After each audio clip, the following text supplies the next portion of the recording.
എങ്ങനെയാണ് വൈവാഹിക ജീവിതം വേണ്ടത്? പരിശുദ്ധ ഖുർആൻ കുറേയേറെ അത് സംബന്ധമായി പറയുന്നുണ്ട്. നിങ്ങൾ എന്തൊക്കെ ആഗ്രഹിക്കുന്നുണ്ട് പെണ്ണിൽ നിന്ന് കിട്ടാൻ, അത്തരം അവകാശങ്ങളൊക്കെ പെണ്ണിന് നിങ്ങളിൽ നിന്നും ഉണ്ടാവേണ്ടതുണ്ട്. നല്ല രീതിയിൽ ബിൽ മഅറൂഫ്. നമ്മളൊരു പെണ്ണിൽ നിന്ന് എന്തൊക്കെ കിട്ടാൻ ആഗ്രഹിക്കുന്നു നോക്കുങ്ങള്. അവൾക്ക് കുറെ മോഹങ്ങൾ ഉണ്ടാവും. നമ്മളടുത്ത് വന്നാൽ അതെല്ലാം തീർന്നു, ഇനി ഒരിക്കലും അതൊട്ട് മുന്നോട്ട് പോകാൻ പറ്റൂല എന്ന അവസ്ഥ വരരുത്. കുറെ സ്വപ്നങ്ങൾ ഉണ്ടാകും. സ്വപ്നം കാണാൻ പറഞ്ഞാൽ വലിയൊരു സംഗതിയാണ്.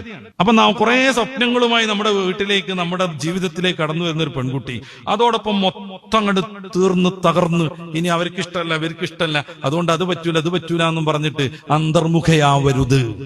മതം അനുവദിക്കുന്ന സ്വപ്നങ്ങൾക്കൊക്കെ ഭർത്താവ് കൂട്ടുനിൽക്കണം. നോക്കുങ്ങള്, സ്വപ്നങ്ങൾക്ക് നമ്മൾ കൂട്ടുനിൽക്കണം. അവൾക്ക് അവളുടെ ഒരു ഉമ്മാന്റെ വീട്ടിലേക്കൊന്ന് പോകണം, അവിടെ അവളെ ജ്യേഷ്ഠത്തി വരുന്നുണ്ട്, ഇന്നിപ്പോ ശരിയാവില്ല, ഇന്ന് ശരിയാത്ത, ഇന്നിപ്പോ ലീവുള്ള ദിവസമല്ലേ പോണ്ടത്. നമ്മൾ അതിന് സംവിധാനം ഒരുക്കി കൊടുക്കണം. കുടുംബബന്ധം ചേർക്കാന്നുള്ളൊരു പുണ്യം